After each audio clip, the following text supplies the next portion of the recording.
mostly when they have to talk to their boyfriends, or when they decide to marry outside the caste or the gotra or whatever it is.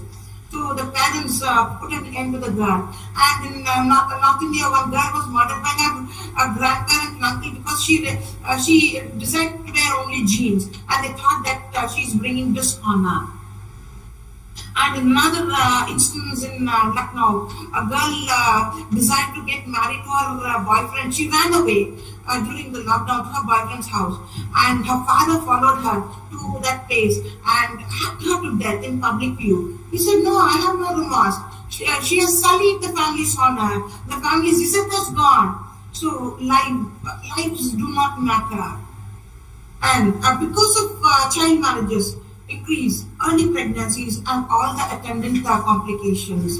So these are the things that girl children had to put up with in India. Okay, let us look at the picture for women. Are women affected? If so, how much? For women, the lockdown has had wider ramifications. And reports say that there were more dowry deaths during this period, with men without jobs and women also without jobs. What happens is that they pester the girl, go get money from your father. You cannot just kill them. And if they are beaten black and blue, they cannot go to the courts because police stations are locked. Then hospitals do not admit anybody other than COVID patients. So even if they have bleeding injuries, they cannot go to the doctors. Whether their bones are broken or they are bleeding from injuries, whatever it is, except COVID patients, the government could not concentrate on anybody else. And so silently, the women had to endure all the sufferings within the four walls. And many times they had to commit suicide, unable to bear it.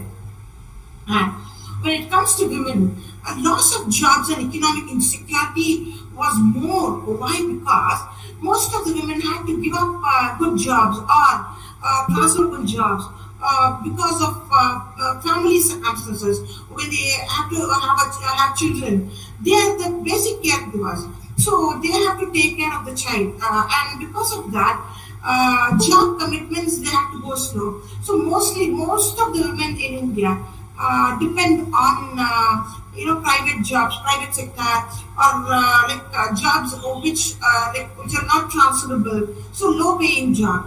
And in private sector and other areas, they lost their jobs and economic insecurity, and their husbands also lost their job. It compounds the problems, and more problems occur. And so more domestic violence cases were reported. And all family members at home, no schools, no colleges, no daycare centers. The women became full-time servants because servants too were not allowed. They had to, no hotels, no tea shops. What happens? For the hungry people, they had to keep cooking with their limited means. And all these added to their tensions and mental agony. And nagging children and abusing husbands and in-laws, no rest and support.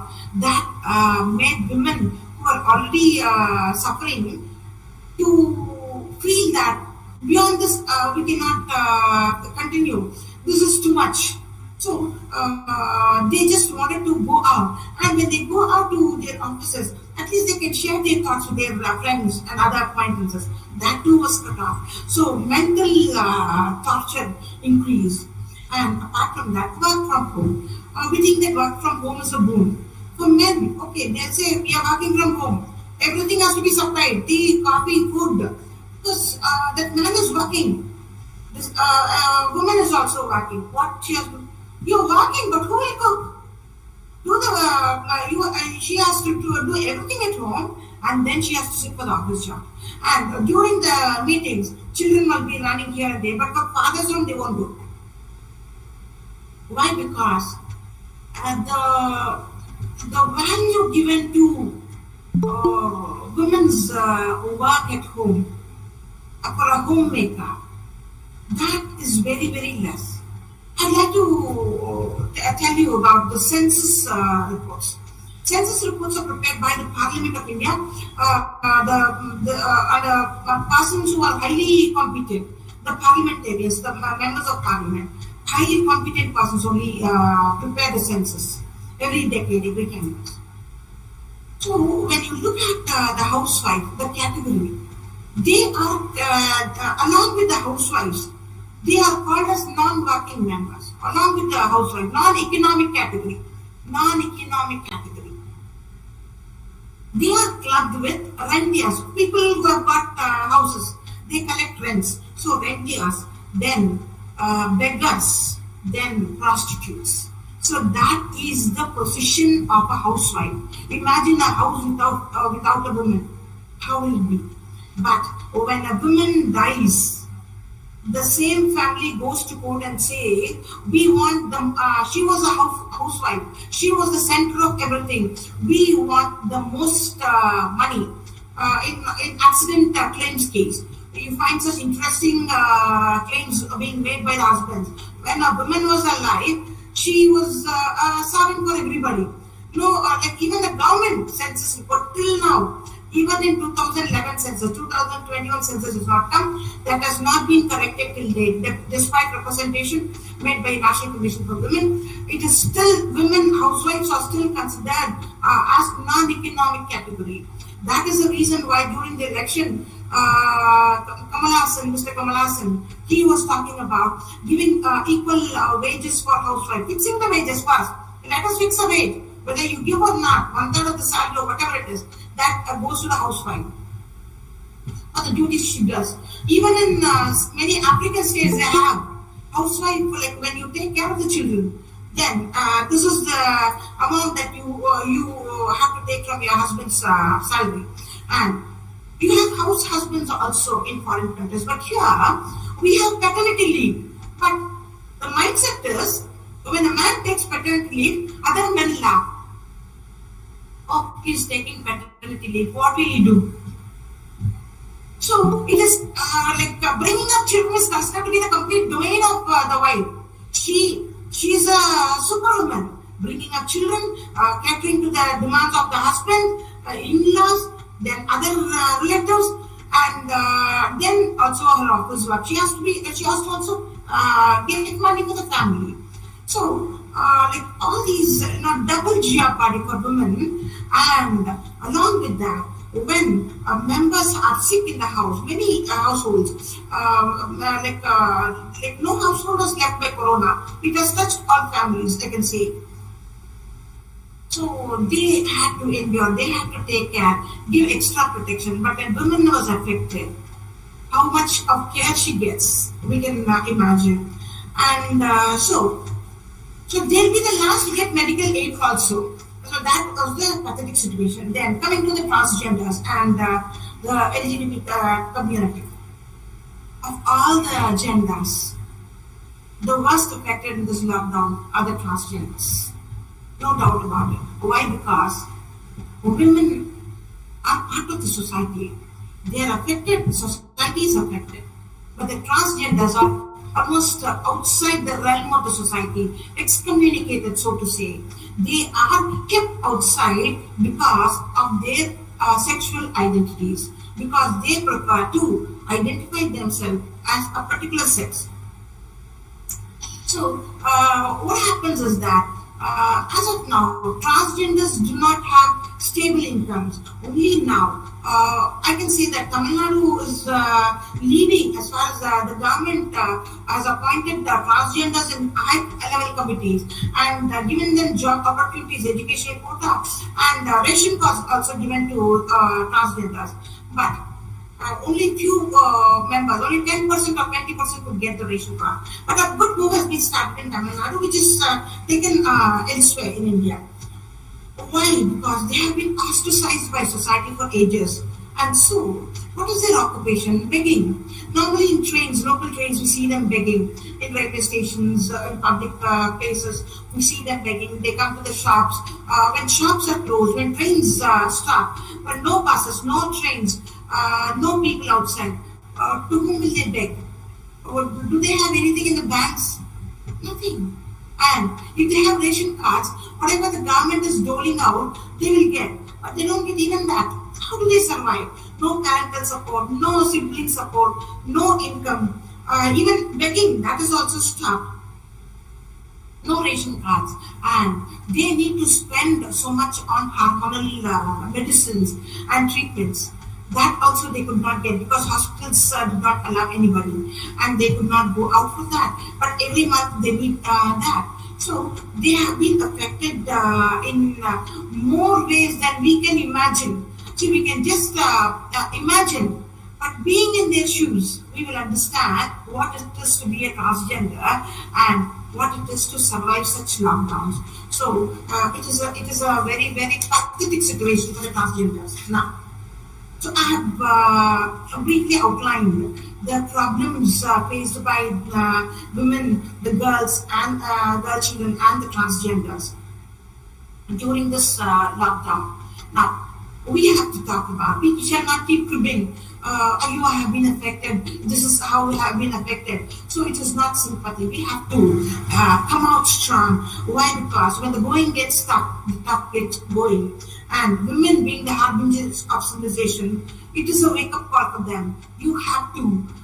Let us look at the good points. Takeaways from this COVID-19. See, despite all that, we have survived. We are still alive. So that is one big plus. Then we will be able to come back and do what has been left undone. Then how it has affected differently, how we can empower ourselves so as to ensure that it need not, whenever pandemics, whenever disasters occur, how to withstand, how to come out of it, how to, help others. All these things we have to keep building. So when you look at the post-pandemic world, so we have to concentrate on what needs to be done now at this stage. For girls, the first thing that we have to do is give them education. With education, see, there are many government schemes where, along with education, free bags, free books, free uniform, free midday meals, free cycles, free laptops, and even marriage schemes are there for the girls, which the government is rolling out in many states, and even the sector is giving. So when you are educated till the 10th, this is what the amount you will get. So the government has become a partner, a true welfare state. It is partnering with parents to bring up their girl children. Don't kill them. Allow them to live. Beti padhao. So let give education to girls. Education is the key for them to surge ahead. Then they will support the entire family. So for girls, first and foremost, schools have to be open with due caution, and education institutions have to commence. Nutritional food, then government support to be done at the earliest, and hostels with due care to be taken up. Anganwadis, child care centers, all these things have to be open. Due care has to be taken, and first and foremost, they have to be given food, shelter, and then education to bring them back mentally and physically into the fold, and make them feel that the worst has gone, we have survived. Now let us look forward to a new beginning. Then, as far as women is concerned, the United Nations has given the UN Women, United Nations UN Women has started out plans on how to, enable women to come out of the shadow pandemic. It has called the harassment of women during the pandemic as shadow pandemic, which happened in the shadow of the pandemic. So it was called as shadow pandemic. And what are the steps that have to be taken to bring back women from their from the bad times?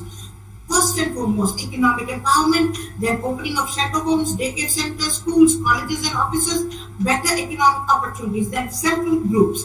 Self-help groups with more opportunities, with more avenues, then government support, bank loans for lesser interest, then counseling centers, psychiatric centers, stay-home centers to be there. So all these things have to be strengthened for women. So the society, the government, and everybody should come together to that. Then for transgenders,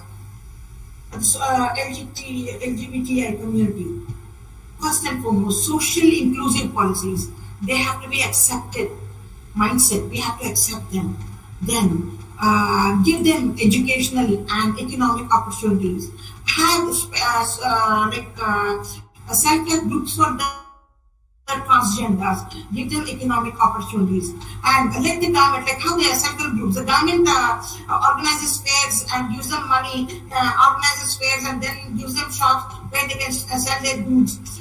So for the transgenders also, they have their own skills. Train them, give them skills, life-giving skills, and then give them work. And even in offices, include them in offices, in education institutions, give them jobs, so that by seeing them constantly, we accept them as part of the social circle, as part of the social setup. So career opportunities to be expanded, treatment costs for them to be subsidized, and then separate toilets need to be constructed in all offices, public places like bus stands, railway stations, etc. Because we don't understand their needs. They need to have their own protection, and so that has to be done. And whenever we are going to do anything for women or for the transgenders, in those committees, the maximum members should be women, and maximum members here should be transgenders. Why? Because men all along, why women's welfare is not going at the right pace? Because men sit in the committees, they decide. So the decision makers are always men. So they decide what women want. It is not what they actually need. So they think that this is what a woman needs. Thinking is not the correct thing that has to satisfy them. That may not satisfy women. So have women in the boards when we are discussing women issues, and have transgenders. I'm not saying that men should not be there on the boards. So they have to be at least 50-50. And when it comes to transgenders, let there be women, men and transgenders. Let everybody, all the stakeholders, the government officials, the NGOs, those who are working with them, include them also, because they are working closely with the affected people. So the NGOs have to be there, the government representatives have to be there, the private parties have to be there, the affected persons have to be there, and then bring in policy reforms, so that when we do like that, we can ensure that their needs are satisfied. So let us work together with sustained efforts from all stakeholders. Lockdown ill effects can be reduced. Any problem and every problem, we have to find solutions. We should not sit and quibble about it. What harm it has done? Yes, when it was there, we have to tackle it. But at the same time, a part of our mind should be used for how to overcome this. Next time when it comes, how to take care of ourselves. So mentally and physically, because this time mentally it has affected many people. All of us at different points of time. All of us have been mentally affected.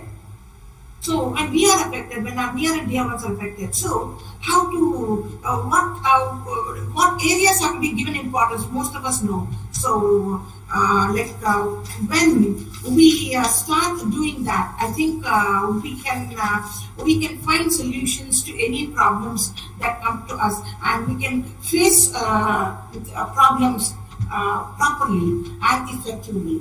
So once again, I thank the organizers for inviting me for this lecture. Thank you one and all for patiently listening. Thank you.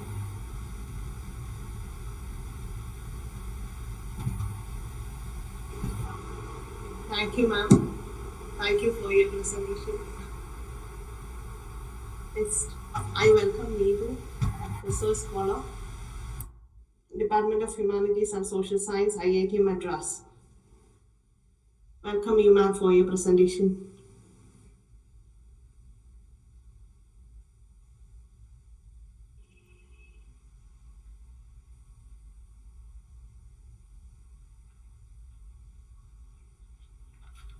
Thank you so much, ma'am. I hope I'm audible. Yes. I would like to thank the organizers for giving me this opportunity. I am a research scholar, and I would like to speak on the various policies and actions done by the Kerala government to reduce the exclusion faced by women during this COVID-19 pandemic. As we all know, Kerala has more than Kerala has about 35 million people, and more than 60% of these households are covered by the Kudumbashree. Kudumbashree is a self-help group backed by the Kerala government. Since Kudumbashree has covered more than 60% of our households, as in the Kerala households, the policies were effective in accommodating the rural as well as the urban people. I would like to start by uploading the activities of our former health minister, not just the health minister, for our former minister for health, social justice and child development, Srimati Shailaja teacher. She was the pioneer in controlling the COVID-19 pandemic in our state, followed by her predecessor, Srimati Veena George. If we see the case of Kerala, the ways that has been adopted by Kerala for controlling the pandemic and for also reducing the violences faced by women as well as other genders, we could see that it is Kerala's participatory ways of managing the crisis which made this tremendous success. Despite being first in terms of their PPR rate, in terms of the patients and everything, Kerala still has a very less number of morbidity rates. We have a very less number of death rates. That's because of the fact that we have a very effective home quarantine measures. So, how do we manage these things? As in, how do we manage these home quarantine measures this effectively? As we all know, this unpaid care work is always in the hands of women. Since the start of the pandemic itself, women has been doing. There are working women, there are unpaid care workers, there are women who are not working in terms of the papers or in terms of the data, but are working for the sake of their family. This unpaid care work has been increasing since the start of pandemic. Still, we were able to reduce the numbers in terms of admitting patients to the hospitals because of our effective home quarantine measures. If we consider the case of women's work participation rate, we could see that apart from the frontline workers, that is the nurses, that is the junior public health nurses, then again the ASHA workers, the sanitary workers, and the women panchayat members and so on. All the other people like these daily wage workers, women working in the manufacturing sector, women working in the industries, they all lost their jobs. If we consider the case of the frontline workers, and more than 80,000 of nurses are women, more than 5,000 of junior public health nurses are women, and we have about 1,200 local bodies.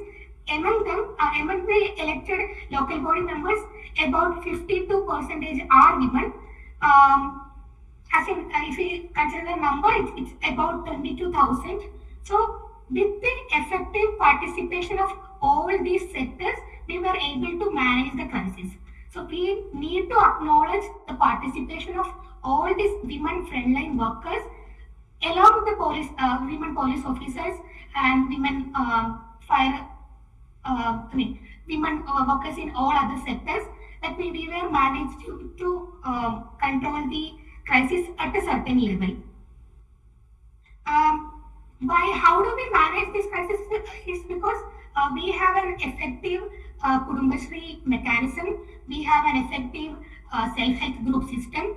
We were operating community kitchens, as ma'am already pointed out before. We were successfully operating and still operating community kitchens, and by providing food to the COVID care facility centers, to the houses where people were quarantining for COVID. In all these sectors, women were actually working. Still, if you consider the data, though we are the most literate state in our country, we have only 16.4% of women who are actually employed considering the 2017-2018 data. Of course, there is some disparity while we are, consolidating the numbers in terms of working women, because our data are not including the women who are housewives. As we know, the NREGA programs, the Ayankali urban employment schemes, the Kudumbasri micro enterprises, all these schemes were effective in providing women work, as in by increasing the women's labor force participation. But due to the pandemic, hardly they were getting employment, hardly they were getting opportunities to work outside their home. Kerala is known for its cottage industries like coir, cashew nut, BD, and all those kind of things.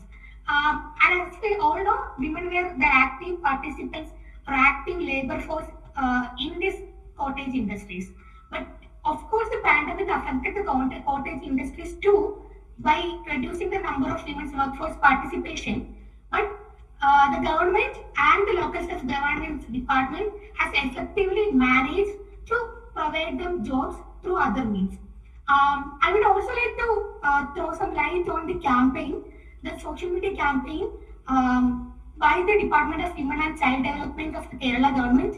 The campaign is still going on. The campaign is very effective in inculcating the values against dowry prohibition, values for dowry prohibition, women's economic freedom, their choice of marriage, and all those kind of things. Since our education itself has becoming online, the entire population, be it the children, be it the women, be it the men, be it the transgender, or most of the population are depending on online means or online medium for education, for job, for all those kind of things. So campaigns of all these sorts are actually effective in inculcating values. We all are conditioned in a particular way where we are supposed to be, we are supposed to act like a woman, we are supposed to act like a men. We have only these binaries. We are not supposed to act, about this binary. So we will be called out names.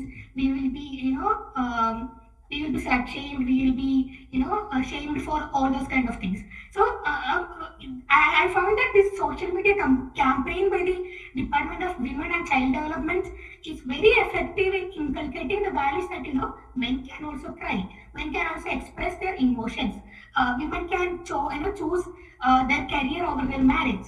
Women can earn. Women can invest. Women can women have the right for economic freedom. So for all these kind of things, what I'm trying to say is that there is this inculcation of progressive ideas backed by the government itself, which is a very progressive sign, because we were effective in managing the COVID-19 pandemic to a certain level because of our history. We are celebrating the 75th year of our People's Planning.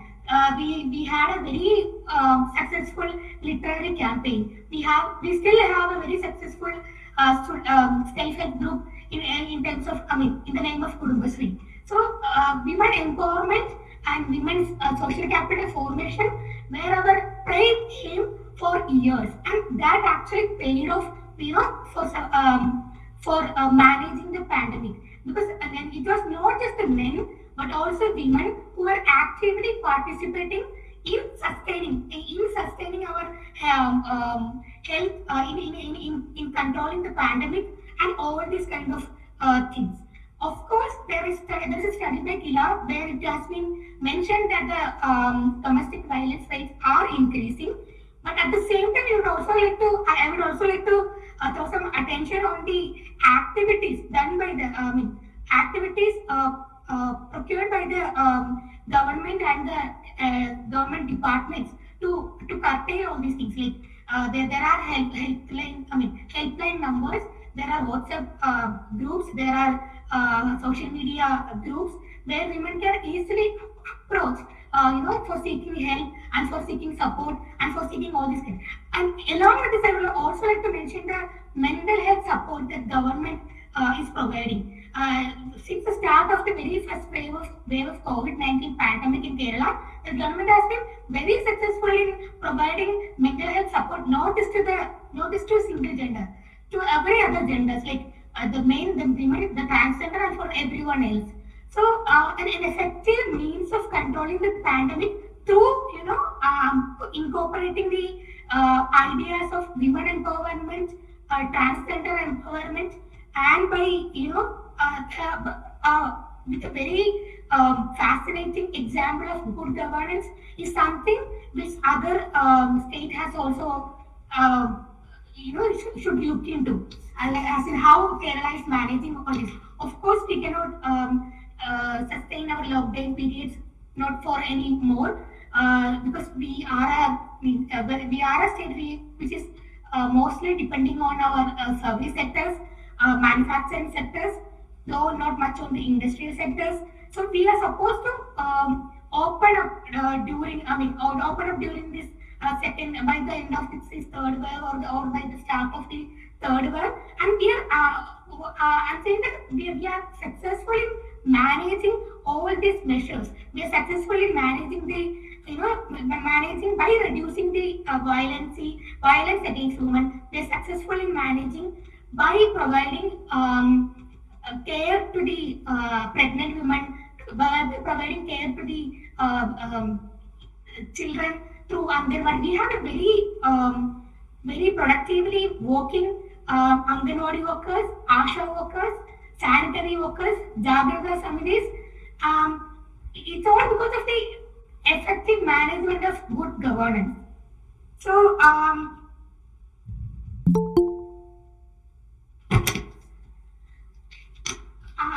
what I'm trying to say is that what application has called us,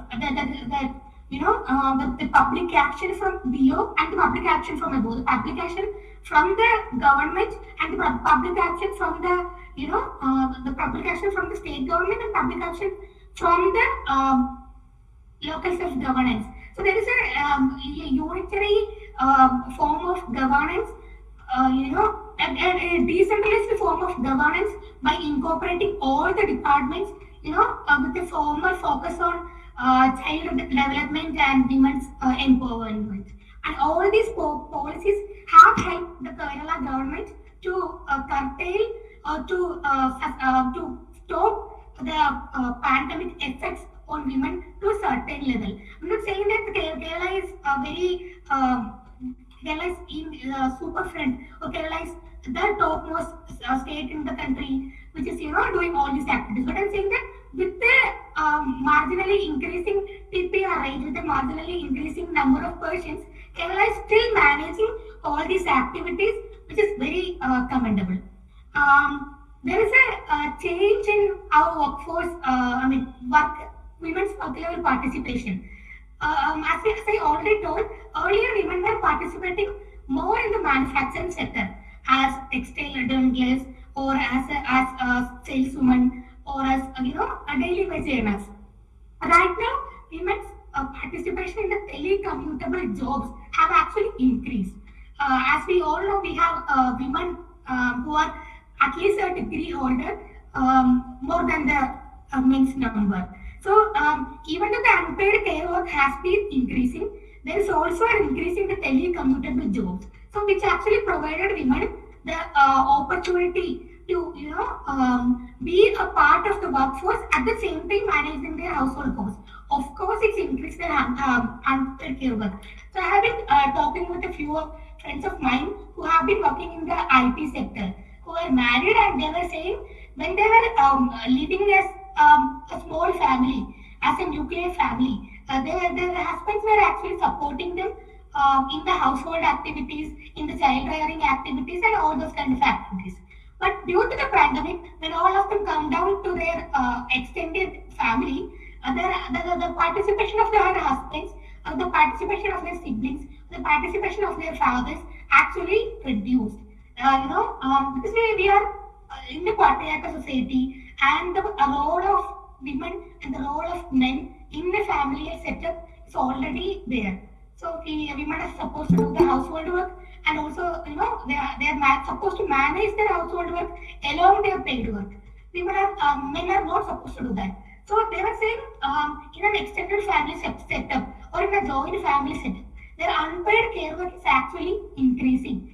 By giving them double burden. By they're supposed to do their manage their job. They don't have any other opportunity than to manage their job along with the unpaid care work. So these are instances where we need to look into our own conditioning, our own living style. Because as a literate society, we are expecting more from us. I mean, we have more expectation more from the society itself, because we are in a level where we give more values to women empowerment, where we give more values to transgender empowerment. So we expect our at least our peers to actively engage in the unpaid care work job as well, so that it will reduce their burden of women, so that they can concentrate more on their career, concentrate more on their overall growth and etc. I would like to also mention a policy by the state government, which they announced in the year 2020 December, where they actually where they started giving scholarship for the trans students studying from the standard 7th to the colleges, both in the government and self-financing colleges. I found it as an activity. I found it as a policy for including the transgender people into the general, public arena. They were often sidelined. So, governmental policy itself is a side of the government, of the it shows that they are also part of the public, and they are also giving equal opportunities. We have the constitutional guarantee of equal opportunity. So what I'm saying is that Kerala government is equally giving the importance for the women empowerment, for the child development, for the transgender development programs, even during the phase of pandemic. I hope I made my points clear, and once again, thank you for the opportunity.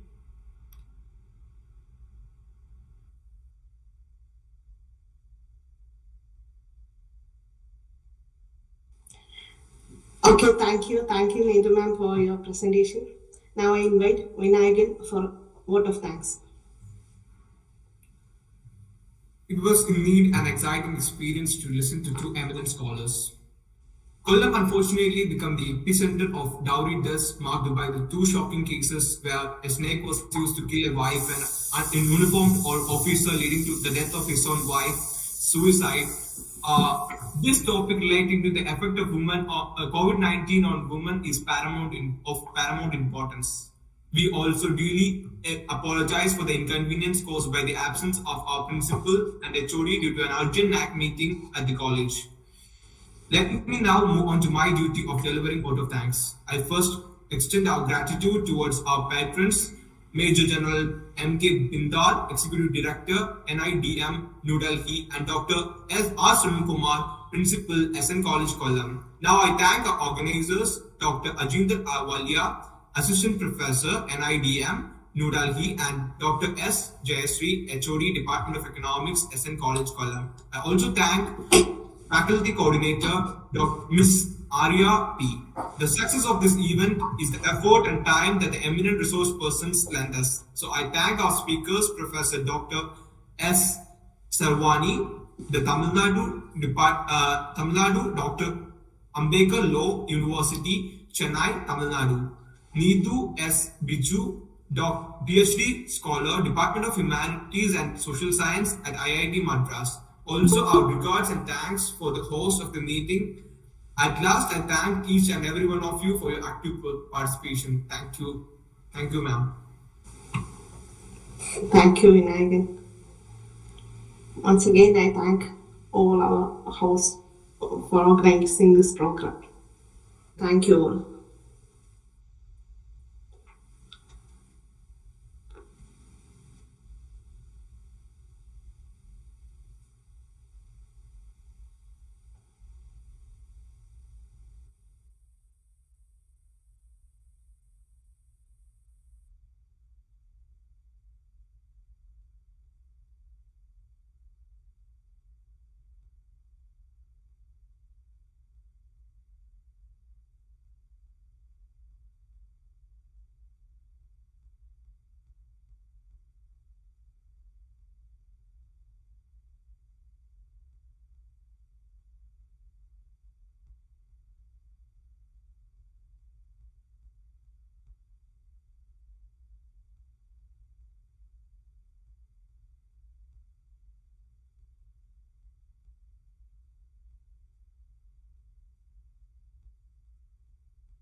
you.